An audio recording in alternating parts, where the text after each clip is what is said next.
Hi, I am Stephen J. Cochran, author and game designer. For the last 5 years, I've been working on my latest creation, Morticians, a tabletop role-playing game. On Living with Reaper, we'll be sharing insight into storytelling, the game's design, and lore. So sit back in that recovered lounge chair and crack open a ration. This is Living with Reaper. Hello, and welcome to another episode of Living with Reaper. I'm your host, your Reaper, Stephen J. Cochran, co-creator of Morticians TTRPG. Thank you for joining us today. We're having a little bumpy start here. As you can see, we're doing a new format. We're doing portraits, and I've already got the Drivethru-RPG images up. If you're interested in playing Morticians TTRPG, we have an encounter box available. The digital version is available at Drivethru-RPG. It's called Crossroads, the Introductory Undertaking, and it's available there if you're interested. Go ahead and get rid of that there, and bye-bye. Let's try this one here. Hey, it's YouTube. Hey, we also have some YouTube stuff going on here. We've got Ladies of the Hoard, the Wolf Pack, and also posted every week new episodes of the Zombie Trail. Me and 4 friends are playing a campaign that I created for using the Morticians TTRPG system. So if you're interested in seeing how that gameplay is played, you can go ahead and check back episodes of all 3 of those campaigns. Really excited stuff. Wolfpack is what we were doing during the beta testing, during the beginning of it all. We're still hashing stuff out. Some of the archetypes don't even exist, or they've been rebranded and renamed and changed in various ways. However, Ladies of the Hoard, which is the most recent run campaign with our friend at Jax Murray Gaming as the funeral director, ran the game with 4 ladies from the area, friends of ours who are absolutely fantastic, wonderful young women.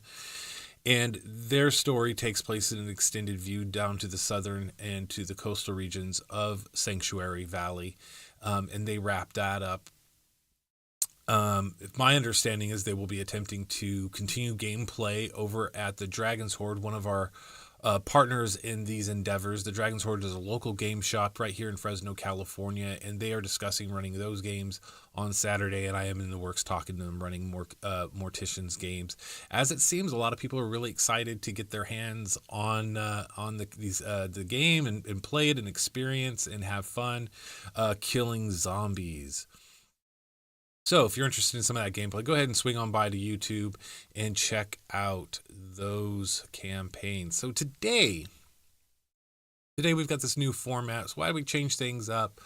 Mostly it's a workload issue. Converting things from widescreen over to a portrait for social media content is time consuming. So it's like, well, since we have to be in this format for social media content, we might as well just film it in this format. And so as we've made changes, I'm kind of getting to know everything and figuring stuff out. So hopefully this won't be too much of the dreaded talking head.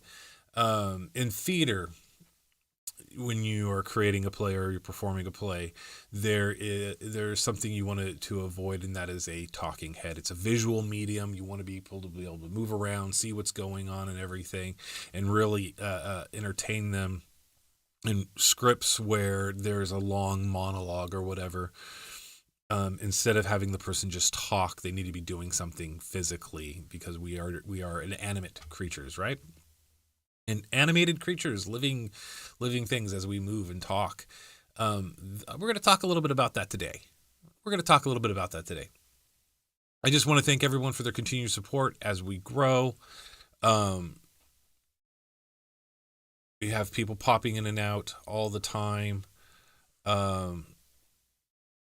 Let's see here. I don't know if it's late or what it's doing, or if there's a delay or what's going on. I don't know if it's a looping. That's interesting. But yeah, I don't know.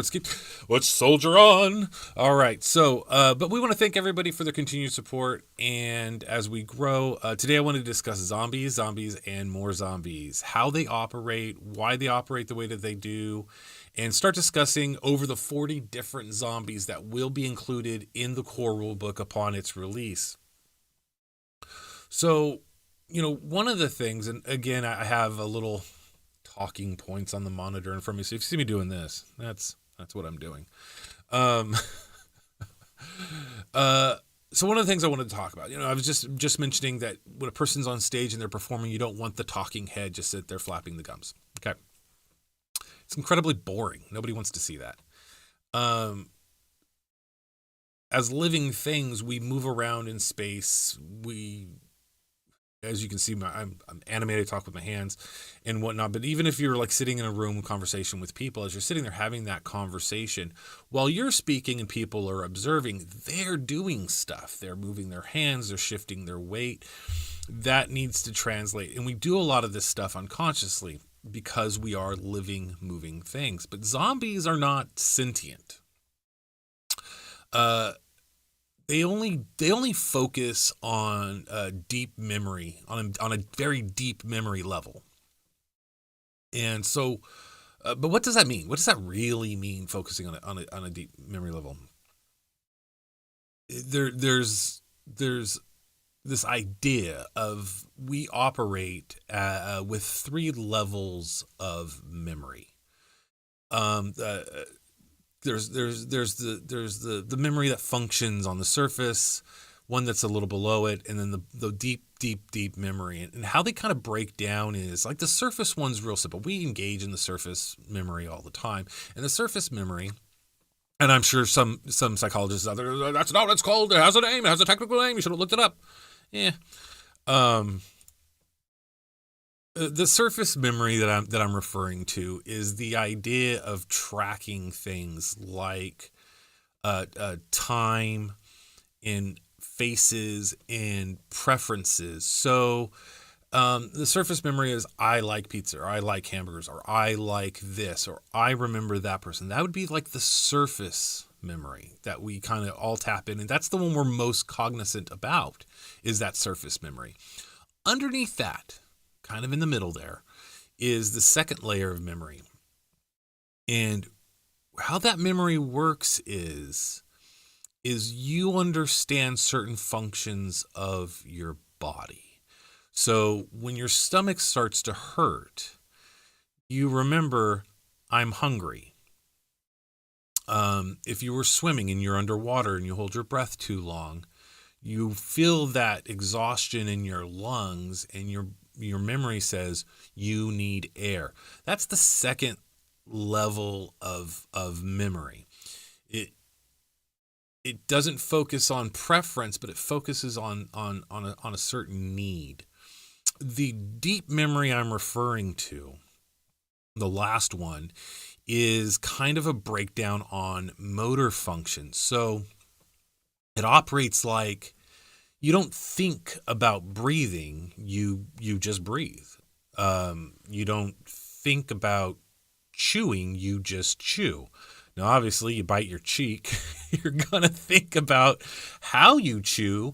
You don't think about walking, you just walk. Now, obviously, you can think about how you walk and change how you walk in your stride. That's how we get dancing. But for the most part, when you're going from point A to point B, you are not cognitively thinking about walking. You are thinking about something else. This is why when we're out on walks, or a hike, a run, or a jog, our minds wander because it doesn't need to think about the act of walking. And so your brain starts thinking about other things, and it's a great way to get stuff done. This deep memory is how zombies operate. They don't have the other two. They don't need to breathe like we breathe.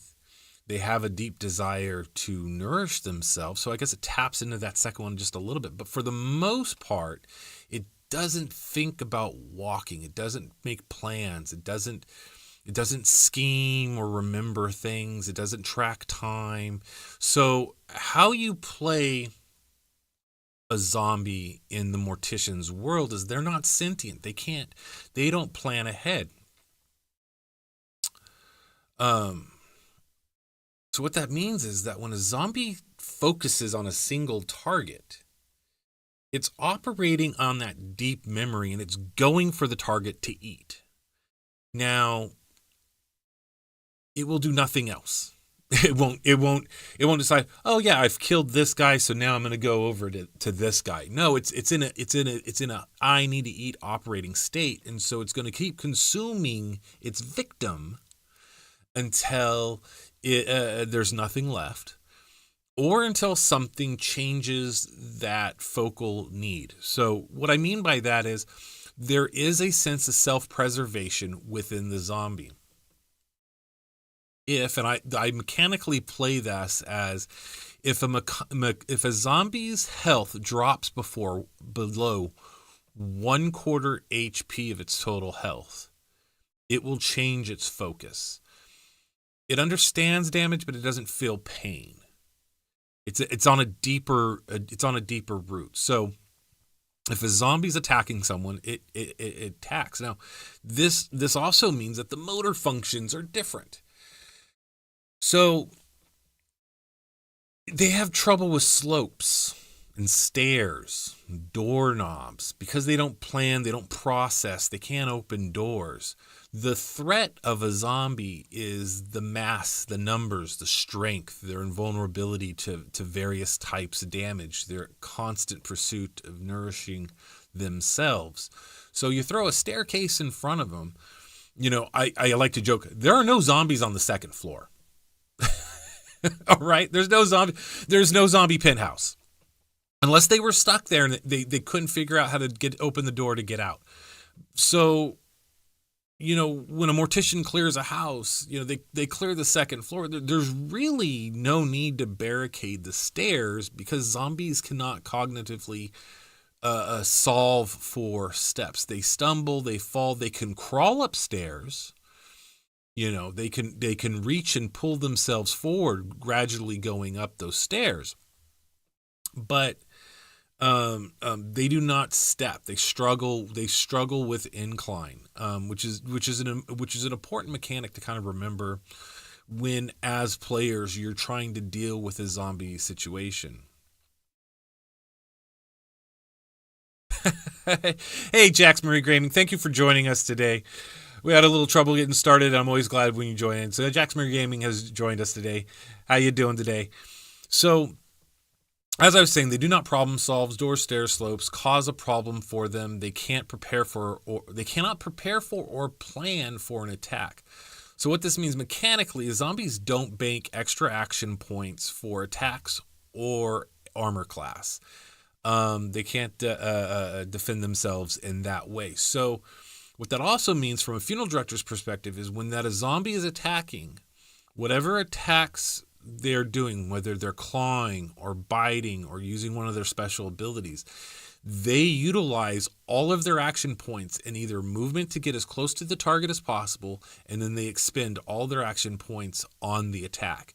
If they're already there, they don't move. They just bombard their target with their attacks. For those of you who played the game, you know that I love throwing stalkers at my players, or surprise zombies hitting in a rubble of a collection of bodies or whatnot. And so you're like, well, how's that not planning for Mortician to get closer so that they can attack? And really, a hidden zombie or stalker really is a zombie that is in a rest state. What they are doing is they are kind of powering down, as it were, to control whatever resources they have in their body. And then when the player gets closer, they kind of activate. And that's what the surprise is about. That's why they're inanimate. They're in a dormant state waiting to be triggered so that they can eat. The stalker zombie or surprise attack type zombie will attack once a person is nearby and then move to stand up to optimize that attack. So that's really what's going on. It's not a cognitive, I'm going to hide in these bushes and then pounce. It's more of a, I am in standby mode. Now, there are types of zombies that have special abilities that turn this idea on its head, and it's used for funeral directors to kind of mix things up and throw various zombies at their players. And we're going to get into those zombie types in a little bit. But I do want to kind of talk a little bit about the anatomy of a zombie in the Morticians lore and why that they behave in such a way. So why the mindless automaton? And it really has to do with Bacteria Z, the plague that wiped out humanity and how it affects the world. You see, Bacteria Z was dormant and spread throughout the world before it finally activated and started killing people off. So there was no defense. By the time they realized that it was killing people and isolating, I don't know if I'm saying that right. Isolating the threat of what BAC-Z was, it was too late. Once it was activated, everyone had about a 30-day time window before they were affected by it. Now, what that means is the majority of the population immediately just died. And how people died from Bacteria Z is they just closed their eyes and fell asleep and they never woke up again. I find this idea of death without the sneezing, the vomiting, the gore that many other writers like to put in a lot more terrifying. The idea that you can just fall asleep and not wake up kind of has some deep primal roots for me. When I was younger, I used to watch Freddy Krueger and Nightmare on Elm Street, and this idea you fell asleep and your dream state is what killed you. That's kind of a scary idea for a kid, and from everyone on the outside looking at the victim, Freddy's victim, is the person fell asleep and then they died. Now in the series, it's a lot more gruesome. Blood flies everywhere. But the idea of just falling asleep and not waking up is terrifying. And so that's how Bacteria Z attacks and wiped out civilization. And a large portion of people starved to death. There was rioting once civilization started falling apart and everyone realized there was nothing to stop Bacteria Z.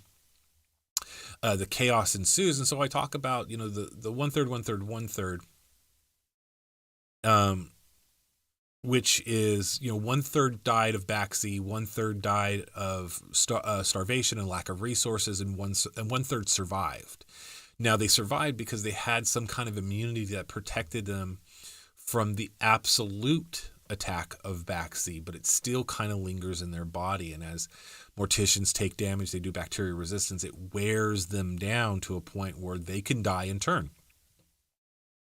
So that's kind of the demographic for how the world survives. But Bacteria Z, once it wiped people out, it did not create zombies immediately. What it did was it had to mutate. It did its job. It killed a bunch of people, but then it had to figure out how to survive. And so it mutated and it became what is called in the books necrogrowth. Now, necrogrowth spreads throughout the body. It encases the brain cavity, the nervous system, and the stomach. It hijacks that nervous system and gives it the basic motor functions using that deep memory that we were talking about earlier so that the zombie can act. The stomach itself gets encased, and that's going to be the powerhouse that feeds the zombie. And I go into more detail in the book, so I'm not going to go too much detail about it here because I don't no spoilers, right? But that's why it has some base functions. It's only minimally in charge of the brain and the nervous system that it's operating with. And as the necrogrowth mutated to take over the body to create these zombies, it mutated again inside each individual zombie and created different types of zombie depending on the environment of its mutation. Thus, we have over 40 different zombie types, and they're all dependent on the condition of the corpse. So let's take a look at the zombie types and kind of just discuss a little bit about how their mechanics work. Now, the last couple episodes we talked about the leveling guide to throw enemies at the players. These are the types you would add to your leveling guide. So if you have level 1 Morticians, you'd have level 1 of these types of zombies thrown at them, level 4, etc. I won't go too much detail about that since we've already talked about that at length. But semi-alphabetical order. Talk about the first zombie type in the list is the Alzheimer's zombie. This is a fan favorite amongst the players. It was originally suggested by my friend Vincent, who goes by Reth on Discord, and really kind of a brilliant idea. The Alzheimer's zombie, and the name's kind of a placeholder because it's not really an Alzheimer, is a zombie that forgets it's a zombie. So it somehow has gone up an elevated state. So the zombie waves at players and acts like a scavenger until interacting with Morticians. It gets a surprise attack and +2 to its initiative. This is a fun zombie you can have. Jax Murray Gaming. It's my favorite. Thank you, Jax. It's a fun zombie to have because if you have an exploring Morticians group and they're going to an abandoned town and they see a lone survivor and not a lot of zombies around, they're instinctively wanting to reach out and talk to that person. And it doesn't chirp until they get close. It kind of goes about its business. It recognizes that a food source is coming to it, and it just kind of sits there and waves, and then allows the person to come into the attack, which is really kind of fun. There's a lot of ways you can toy around with the Alzheimer's zombie.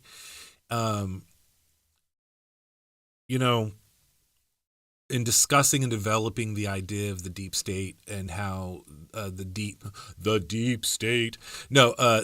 memory of a non-sentient creature, I was having discussions with my wife, and we're talking about like zombies in cars would attempt to drive. Now they couldn't make turns, they couldn't turn it on, they couldn't go in reverse or honk the horn or accelerate or brake properly, but they would put their hands on the wheel and attempt to drive. That's an Alzheimer's zombie. It thinks it's driving. So, depending on when a person died, if they died inside a car and became a zombie then and it became an Alzheimer's zombie, it may attempt to continue to drive until the road turn or went through a building or something. So, like I said, there are ways to play these zombies to really bring your story alive for your players. Now, the next one is one of my personal favorites. It's the armored zombie. And, I've mentioned in the past, like you can take two zombie types and put them together to kind of make a harder zombie. The armored zombie is exactly what it sounds like. It is a zombie that has some kind of protective layer on it. So it gets a +20 to its armor class. And the players take on a -5% to targeted headshots when attacking this zombie. So always imagined like a SWAT member or someone in the military who still has their helmet and body armor on them. That's your armored zombie. Now, it's fun with the armored zombies. Of course, you mix it with other ones, so you could have, you can have an Alzheimer's zombie and an armor zombie put together. The next one, and I like writing about this zombie, but I don't really throw it at my players too much, is the Berserker zombie. It moves 2 hex per 1 AP. So it gets to the players faster. And what's great about the Berserker zombie is you kind of hold on to him for boss fight situation, especially in the earlier levels where your players are kind of they're just figuring out how things work, and they're like, oh okay, so this is how we see the zombie comes and attack, we got to be on the lookout for stalkers. Okay, that's how we do things. And then all of a sudden they enter a room, they're like, oh okay, well he's just over there, so let's get ready and take our time. And the next thing you know, the Berserker is right on top of them. And they didn't have time to react because it moved so fast, and they weren't ready for the Berserker. Also with Berserker, They only use attack 2 and attack 3 from the enemy leveling guide. As discussed in previous episodes, there's attack 1, attack 2, and attack 3. Where attack 1 is kind of the unarmed, attack 2 would be melee, and attack 3 would be the more aggressive, like shooting tactic. For the Berserker, even though he doesn't shoot anything, his unarmed attacks would be attack 2, which has a higher damage output, and attack 3, which has an even higher damage output on that. What's really great about Berserkers too is, earlier I mentioned zombies can't open doors. Like, they struggle with stairs. Berserkers are strong enough to break through level 1 doors. And so the doors in the game have various levels of security. A level 1 door is a house, cardboard, or wood door. They have the ability to break through those. Now, it's an attack roll if it's a steel or security door, but Berserkers, they go through house walls, right? Like, if a Berserker, just outside my studio is a hall, and if there was a Berserker on the outside and I was somehow barricaded my little cardboard door to protect me, a Berserker could go through the wall. They're very aggressive, and very off-putting for a lot of players once they think, oh, I've got this completely dialed in. Next on the list is the Berserker Hoard Leader. Now, Hoard Leaders are fun, and I'm going to jump down and get a little bit farther. What a Hoard Leader archetype for the zombies are. Hoard Leaders, I just lost my place. A Hoard Leader has a 50% chance to call a horde on its turn. Now, if it does this, that's the only thing it can do on its turn. If it doesn't call the horde, it is able to attack and move and do other stuff. So a horde leader actually has the ability to call other zombies in. And so what they do is you roll, you've got a 50% chance, so you flip a coin or roll odds and evens to figure that out. And then if it's successful, you roll 1d4 and more zombies come to the fight.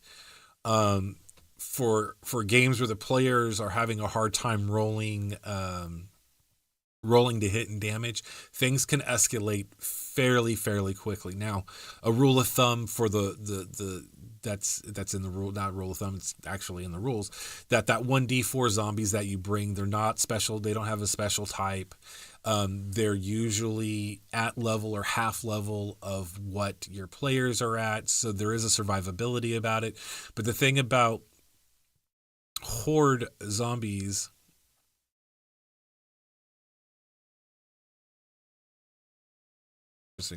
the thing about horde zombies, I misspoke. It wasn't 1d4, it's 1d6. So it's 1d6. It's 1d6 zombies at player's level, and their HP is collective evenly. So, let me just zip up here real fast and look at the level. So at a level 1, HP is 10. Right? You roll a d6, collectively their HP is 10. So as the players are killing these horde zombies, collectively these added zombies' HP are dropping rapidly. So even though things could get out of hand quickly, they could de-escalate quickly with a couple of really good rolls. So a Berserker Horde leader is kind of both of these put together. They move 2 hexes per 1 AP, but a Berserker Horde leader also has the ability to spit, and it spits 1d10 damage, and it has a 60% chance to hit. A Berserker Horde leader also has the ability to scream to stun players for 1d4 turns at a 40% chance. So it rolls the scream for each of the players, no AC, and it has a 40% chance to stun them for 1d4 turns. There's a 5 hex radius on the scream. So this is really kind of an archetype for a boss fight, as you can see. It has a lot of abilities and is very, very special. The spitting recharge, and this is important, you roll 1d6 on a 1, the charge, you recharge the spit. The spit causes 1 hex acid area, so if it misses the players and lands on the ground, that hex now has a caustic acid effect to it. And the damage is 1d4 for any player ending their turn in that hex. So there's a lot of fun stuff you could do with the Berserker Horde Leader. Definitely more of a boss fight. But as players level up higher, and you're playing at level 10, level 15, level 20 games, you could easily be throwing Berserker Horde leaders at your players, where your players are at level 10, but the Horde leader is at level 5. So it really opens up this kind of... Jax Marie Graming said, they don't like the screaming. No, most players do not like being stunned. We have a stun ability, especially for screaming zombies, but also with guns going off in enclosed space that stuns players. And it could lead up to the inability to actually attack and fight, or completely remove your ability for combat. So a stunned player has a chance of not being able to defend themselves, not banking their unused action points into their armor class. Being stunned has a lot of risk to it. The next zombie is the burst type zombie. And I love writing stories with burst zombies. I love the burst zombie. Okay. I love all these zombies. Let's be honest. I'm going to say that a lot. I think this is fun and it's great. And hey, if you have a zombie idea that we don't mention in these next couple of episodes, and you're like, hey, this would be a really great zombie idea, go ahead, hit me up on Facebook, Instagram, or the Discord channel and say, hey, look, I have this idea about this zombie, and let's see if we can make it happen, because the more zombies we have, the funner the game's going to be. Let's just be honest. Burst zombies. So the zombie has a collection of gases that, when it takes damage, explodes. The explosion is a 1d4 radius. Players caught in the gas take an immediate infection level. This is another one of those zombie types that you use sparingly, and you kind of throw at them kind of randomly. Because after the first time they experience the burst zombie, they get really, really cautious with how they interact with other zombies. And then you don't do it for a while, and after a couple of games, they forget. And there's no distinctive markers showing them what is different. So it really kind of throws a surprise at them. They think they're in an encounter, they kill a couple, they get up to a third one, they hit it, boom, it explodes, and all of a sudden they realize they messed up. So the burst zombie is really, really kind of fun. A new addition, and when did we come up with this? And it's only a couple of months old, and it really was a fun idea. I think only a couple of months. I created the chemical zombie at Extra Life last November. So the chemical zombie, it adds 1d6 to damage rolls. Whatever was on it, it burns. It's -1 to armor conditions. So the idea behind the chemical zombie is that for whatever reason, the chemical was in an environment with a lot of chemicals, and it causes chemical damage. So it gets a 1d6 added to the damage rolls. On top of that, the chemicals are caustic and they burn the armor. So the armor takes a condition box. And I think we'll discuss how armor and weapon condition boxes work next episode. If we don't get through this list, if we do get through this list, we'll discuss about conditions and field repairs and how repair mechanics work with the armor class. And I think we've talked about modifications in the past, and we'll go deeper on the on condition boxes and how those work. But know this is that as your armor and your weapons condition deteriorates, so does their effectiveness to operate. Next is time tested and true, the crawling torso. It's in all of our adventures. It's one of the first zombies. It is the crawling torso to Morticians is like the rat in any Fallout game. They start with half HP. It takes 2 action points for them to move 1 hex. And this is a very flavor-heavy early encounter, the crawling torso. The nice thing about crawling torsos is because they're on the floor, you can tuck a crawling torso under a table or a bed, a car, and it also works really well with a stalker zombie. So a stalker crawling torso is really a lot of fun mechanically. What goes bump in the night? The crawling torso goes bumping the night. The next we have a group of zombies that were created specifically for ladies of the Hoard. The creations from Dr. Piper von Schnauzer herself, the cyborg zombie. And how the cyborg zombies come to be is that Dr. Piper von Schnauzer researched cybernetics before the zombie apocalypse and was an absolute failure as her patients kept refusing her cybernetic equipment. But with the fact that zombies don't die, she has a whole group of subjects to research on, and so was born the cyborg zombie. So first we have Cyborg Melee. And the Cyborg Melee gets an additional plus 20 to its armor class. It gets plus 10 to its melee damage. But it takes a minus 20 to its HP. Melee zombies only attack using attack 2 and 3. Next, like the Cyborg Melee zombie, is the Cyborg Shooter. Again, we have a plus 20 to its armor class. It has plus 22 hit for its shooting ability. It has also the minus 20 to HP, and it as well uses attacks 2 and 3. The Cyborg Tank. The Cyborg Tank has 2 times HP. So remember, we take our level and we get all the base stats, and we're going to double those hit points. Has the abilities of Cyborg Melee and Cyborg Shooting.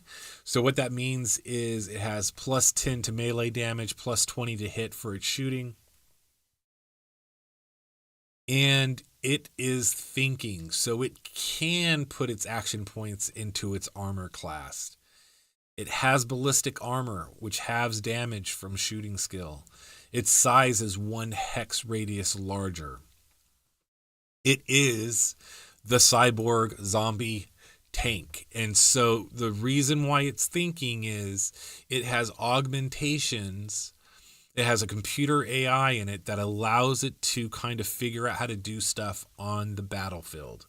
So that's the Cyborg Tank. Next is called the Dark Ritual Zombie. And it is a zombie that has kind of supernatural powers, whether some dark cultist brought it back to life or it was a dark cultist that eventually turned to a zombie.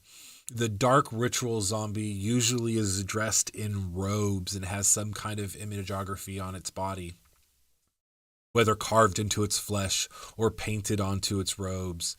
It uses attacks 2 and 3 as well. It also gets plus 10 to its criticals. Now, most of the enemies your players will face, their criticals for critical success will be around a 3, and as criticals are played is we roll in golf here. We're going for the lowest number. So if you roll a 1 or a 3 and your criticals are 3, it's a critical success. Getting plus 2 to that critical means that now, if it's a 1 to a 13, it's a critical success. So there's a 13% chance. It's a 10% chance higher to have a successful critical attack in whatever it's doing. So that's the Dark Ritual Zombie. Kind of like the Berserker, we have the Fast Zombie, but instead of having some of the other perks that the Berserker has, the Fast Zombie is just fast, so it's a plus 4 to its action points. Now those action points could be used for movement or attack. So the fast zombie has more hits. If it's doing a melee attack, it's able to cross rooms faster. So that's the fast zombie. One of my all-time favorite, hardly ever used, is the fat zombie. Now, it's exactly what it looks like. The fat zombie was fat before the end of the world, and as the necrogrowth kind of taken over the body, that extra padding protects the stomach and skull. And so the fat zombie has plus 20 to its armor class. However, it does take 2 action points to move 1 hex. It's bigger, but definitely slower. Next, we have the Fear Zombie. And Fear Zombie is one of the newer zombies that were just submitted by one of our fans. The zombie produces a stench that invokes fear in the living. Now, we are still exploring the fear status effect. It is one of the newer status effects that was just recently developed over the last 6 months. But tentatively, the fear status effect causes for 1d4 turns the player to turn away from whatever is causing that fear. So that is the fear zombie.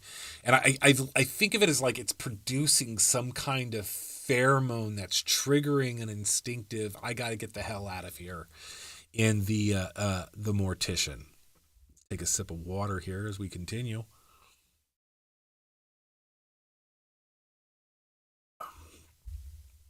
Now, the next zombie is another fan favorite.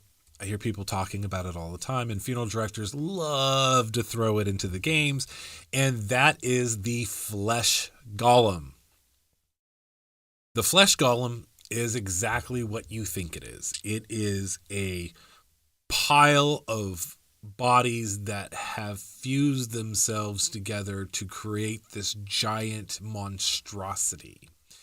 Flesh golems emerge from unmarked mass graves or giant parties. So you would see a flesh golem in churches. End of the world, everyone running to a church, hiding in the pews, praying to whatever deity they believed in. Slowly but surely, the masses fall asleep, never to wake up again. Their bodies start to decompose a little bit, mushing into each other before the necrogrowth takes hold and the flesh golem is born. It has a 75% to its shady skill for stealth checks. So this is going to be one of those stalkers that is sitting in a restful state. And your morticians, as they pass, might think it's just a giant pile of bodies until the flesh golem wakes up, comes to life to find its sustenance. It looks like a pile of bodies until it moves. It has plus 20 to its armor class. Remember, more mass, more padding. Lost my place here 1 second. It still takes, like the fat zombie, it takes 2 AP to move 1 hex, and it only uses attack 2 and 3. You know, otherwise noted that unless it says it attacks 2 or 3, it's going to use attack 1 or 2.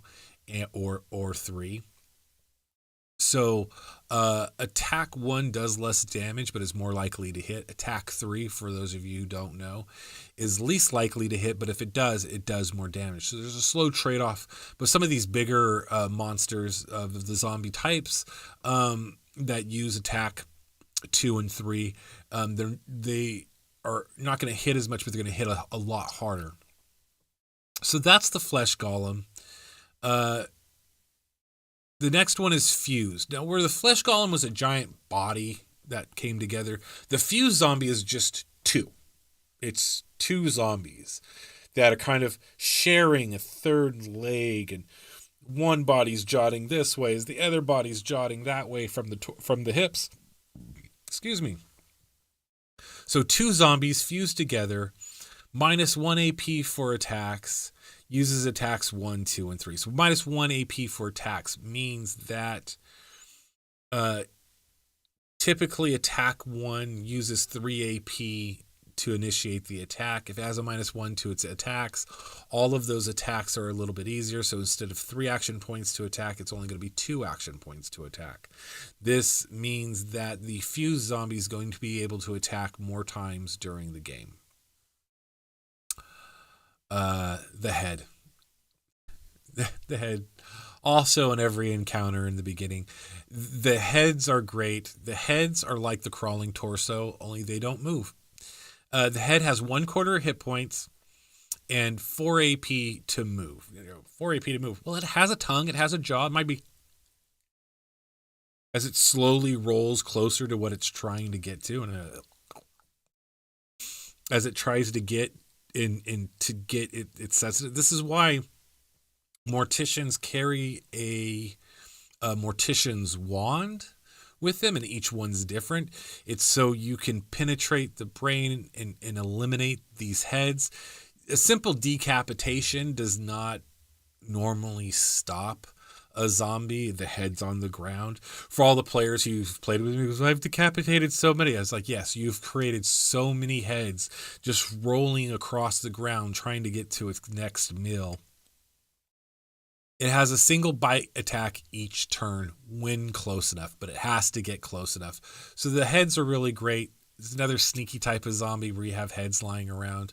One of the fun things you could do as a funeral director is you could just make a room that your players have to cross, and the entire room is nothing but heads. And see what happens. See how that all plays out. So that's the head zombie.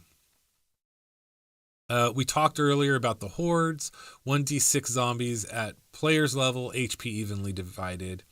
And then we talked about the horde leader. Next, we have the hunter. And the hunter's really, really kind of fun. If you're playing a campaign where your players really like to do stealth and like to be sneaky and move around, the hunter has +2 to its action points just for moving. So it gets 2 free hexes every turn if it wants to get closer. The thing about the hunter is it has +2 to awareness against shady rolls. So the hunter mixed with berserker is a terrifying thing to throw at your players as a funeral director. The hunter is great. So all of the enemies have a base stat of 5. 1 through 10, so 5 is average. How shady works is a character declares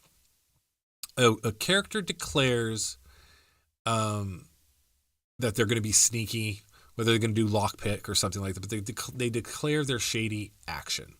If it's going to be a sneak, if it's going to be something sneaky, then the funeral director rolls awareness of whatever is observing the area. So if you have a bunch of raiders or scavengers or bikers in the area looking for your players, they're going to roll against that sneaky. So they're going to roll their awareness.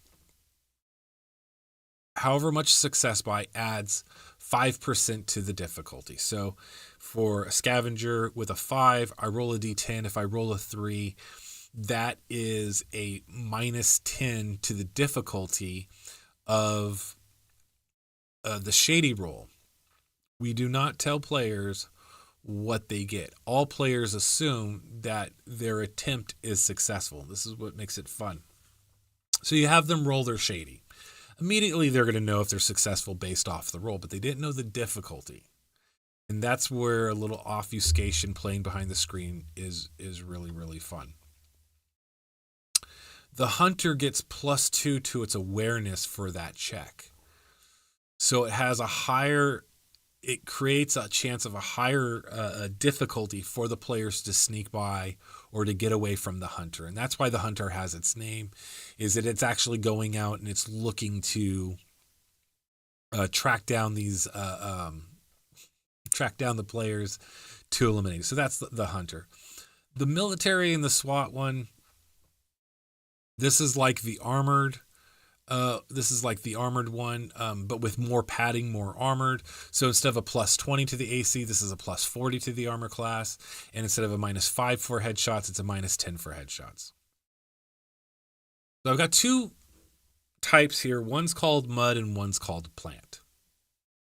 So the mud zombie is a zombie that's covered in mud that's able to obfuscate itself within the surroundings. So it has fallen into that rested state, and it is waiting for someone to get close enough to attack.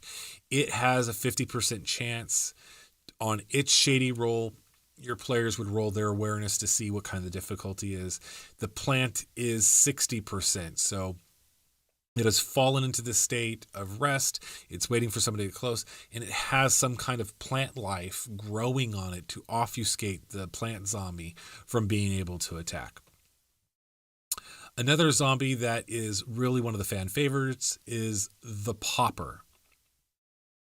This is similar to the Burst zombie in that it has a 100% chance of exploding at the time of final death. So instead of just taking damage and exploding out with some gas, if it dies, it pops. If it pops, it releases a gas and gore in a 1d6 diameter circle. So 1d6 diameter, 6 hexes, make a circle. That's the area of effect. 1d6 is brutal, especially when a lot of players afraid of calling more zombies into the area tend to use melee weapons over their shooting weapons. So you are going to get players who always want to come in with the melee weapons. And so a popper, once it dies, it explodes, releases the gas and the gore. Jax Murray sounds familiar. A lot of the games that Jax Murray and I play with our players at Ladies of the Hoard were very, very reluctant to use firearms. And now with the zombie trail, they're warming up to the idea, but they're still the players still like to lean towards melee weapons, which is, tactically, it's a tactical move. Everyone plays their way. So the gore and the gas. Ooh, I am sorry. I said 1d6. It's actually 1d8. So you roll the 1d8. If you get an 8, that's a massive area. You can roll a 1, and then it's just a 1 diameter, just a 1 hex. PCs caught in the popping radius roll their BR. So at the end of combat, you have a bacteria resistance check. This is one that requires them to roll their bacteria resistance in combat. It's one of the few ones that I think I only have 2 or 3 that forces players to stop play and roll their bacteria resistance right then and there. And a popper is one of them. The other one is what's next. It's called the pus bag. It has a 50% chance of exploding at the time of final death. If it pops, it releases gas and gore in a 1d6 diameter circle. PCs caught in a popping radius also roll their bacteria resistance. So the pus bag is a lesser form of the popper. Jax Murray Gaming, Sadie prefers to play with her melee weapons, but if that fails, she kicks. There's an old SNL skit. I'm 50 and I kick. And that's what I think about whenever my players are like, I'm going to kick. We were playing Ladies of the Hoard. One of the fun mechanics was Denny actually had Ari manufacture boots with crystals on them so that she preferred to kick zombies instead of punching them. So she would kick these zombies and shred them up with these modified boots. It was really, really kind of fun, especially since it takes damage like everything else. It has conditions. If you don't keep up on it, it would eventually break. So the kicking mechanic is fun because it does put out, it is a cheap way to use up the remainder of your action points in an offensive way. Oh, and look at the time just before we got to the radioactive zombie. Well, I think that's going to be it for today. Jax Marie Gaming, thank you for joining us. Thank you all for joining in and watching this episode. I look forward to talking to you guys next Thursday again. This has been really fun. If you have any comments or any questions, go ahead and head over to the Discord or leave them in the doobly-doo down below and let us know. I'd love to hear from you. And if there's something you want me to talk about, I'd love to talk about it. Remember, you can always swing by Drivethru-RPG if you want a closer look at the game. The digital version is now available for sale. Or you can just swing by YouTube and check out some of the past episodes to see how the game played. Coming soon, we are still working on getting things going for the next Kickstarter campaign, which will be the core rulebook, which will be focusing on all 40 of these plus zombie types, along with a total of 12 playing character archetypes for you to design your Morticians after, plus an expansion on the world and diving deeper into the lore. And we are looking at releasing the novel soon, which is kind of the lore that I've created for Morticians for you guys to watch. And ladies and gentlemen, thank you all so much for watching. Can't wait to speak to you again real soon. Peace.